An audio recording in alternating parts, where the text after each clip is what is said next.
Yeah, so I mean, obviously the fan base has been incredible, and it's become like a pop culture phenomenon. And what has that been like for you to watch it grow?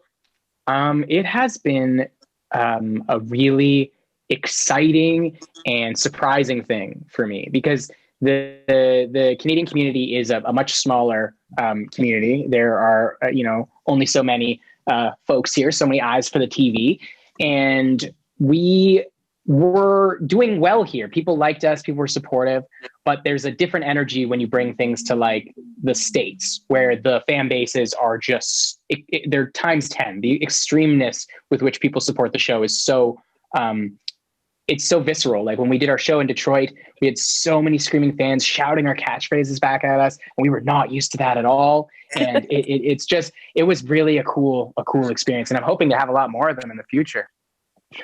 Absolutely. I mean, there's so much great wordplay on the show. I mean, in fact, there was like a whole like wiki page dedicated to just the phraseology in this. And like, so, out of the actors and actresses on the series, who would you say has the best or deepest vocabulary? Well, the thing is, the actors versus the characters, very different. The actor who has the deepest vocabulary is definitely Jacob Tierney. Glenn in the show, he is incredible as the director of the show and one of the writers. His knowledge of the English language it's par like to none. And Tyler's character Stuart on the show says the biggest words, but Tyler has to look up every word in the dictionary, and that's part of our prep.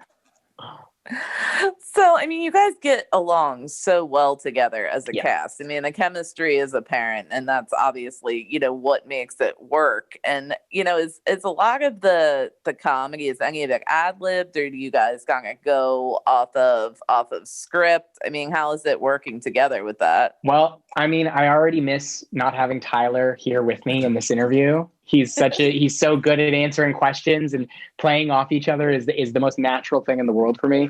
I would say that one thing that we make sure of is when we get to Sudbury to shoot the seasons, Tyler and I will get into each other's hotel rooms and just run the lines 400 times, 400 more times. We make sure that it's so locked in there that by the time we get to set, we can have a little bit of fun with it. And typically we'll keep most of the actual dialogue portions quite stable, but then we add a little bit of je ne sais quoi with our physicality, and with I'm like, oh, I'm going to come into the scene, I'm going to be like on your shoulders and you're going to be like holding my belt. Like that's just a decision we've made. And the more prepared we are, the more likely we're able to pull those kinds of things off. So yeah. So I mean, what do you personally take away from your character? Is there anything that you were surprised to learn about yourself as an actor as you can kind of continue to delve into him? Well, I think the positive qualities of Roald were not super apparent early seasons, like his loyalty and his love of Stuart and stuff like that weren't necessarily the focal point. But then as the seasons have gone on and you get to learn about Roald more, you see how important his friends are to him. And I've found that the reflection of that in my real life, and especially, in a time like this, when you kind of are missing your friends, I could take a lot from that character and see a lot of that character myself, and recognize the things that are valuable to me, which is like the closeness with the people who I love.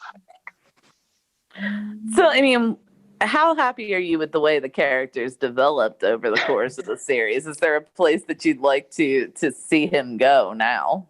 I mean, I'm very happy with it. The fact that there's just more of Roald and more interactions with Stuart, but then also with the other members of Letterkenny. Like, it's really nice to get in with the Hicks and get in with the hockey players.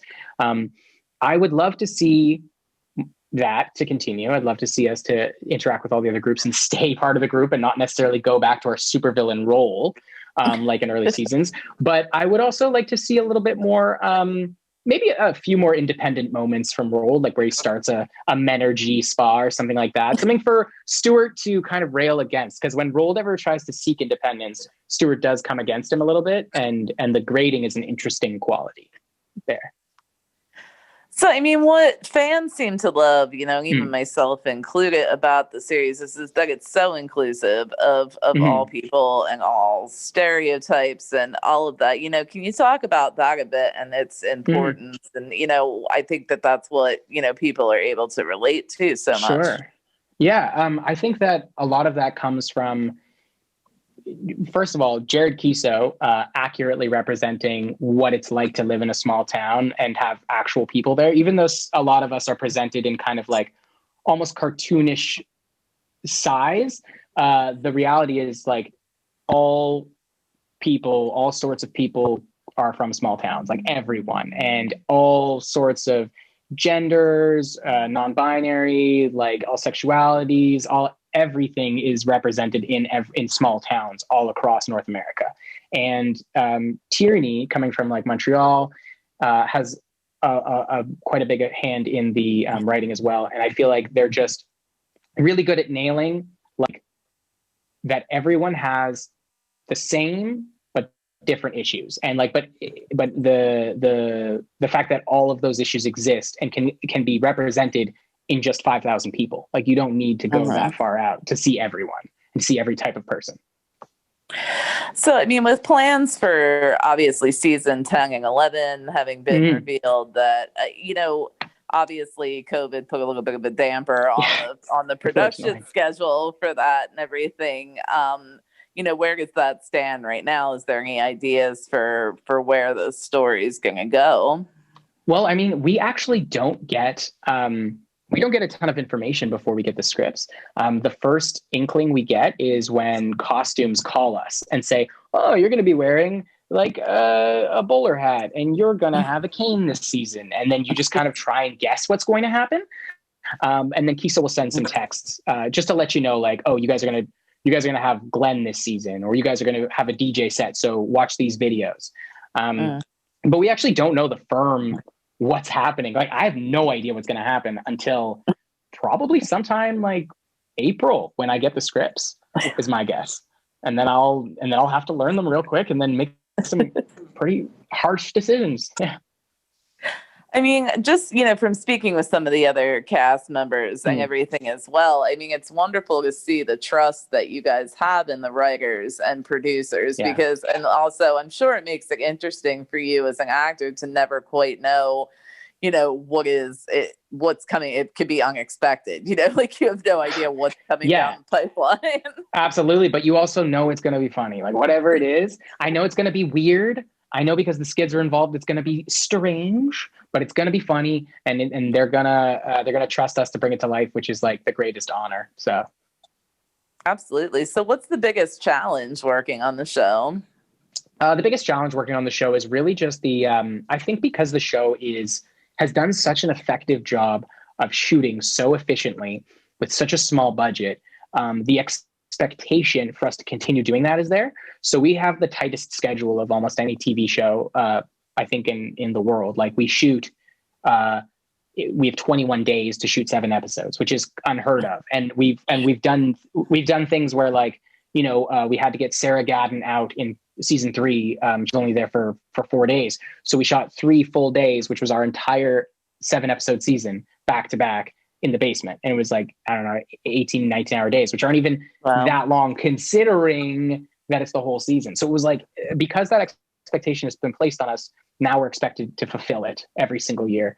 And we do continue to do so. But now I feel like there's such a want from the fans for more episodes that it's hard for like the writers to keep up, right? They have to write 14 episodes a year, but then we have to shoot it back to back. Then we have to go on tour. It's like, it's getting to be quite a big thing. And we just I don't think we expected it to get like this.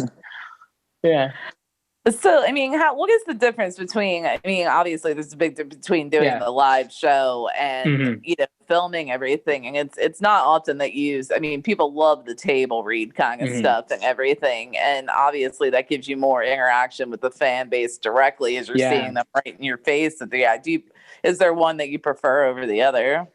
Well, I mean, they're so, so different. I think that the show is, first of all, without the show, we couldn't have the live show. So the show is the essence of what we're presenting and what we're offering to everyone and what everyone is like giving us feedback about. The live show is like a celebration of that. Like I feel like when we're on tour and we're in front of people and we get that one-to-one feedback, we're all just like laughing and having a great time and having a beer. Like that's what it feels like. And so that doesn't feel like work even. Like the show feels like work because we're trying very hard to like nail something in a short period of time and really kind of do our best, but while having a great fun time. It feels like summer camp, but you're still doing some work, like building a house or whatever. But like on the live show, it really is. I mean, we only got about 9 shows into 42 before we had to come back home this time around. So okay. I've only done 9 shows. Talk to me when I've done 42 and I'll tell you whether or not it's fun. I bet at 42, I'll be like, wow, my back's broken from breakdancing. This is good. So we'll see. If I keep that energy. I want to thank you so much for taking a few minutes out to speak with me. I appreciate it. Thank you so much. This was a joy. Thanks for talking with me. This was absolutely great.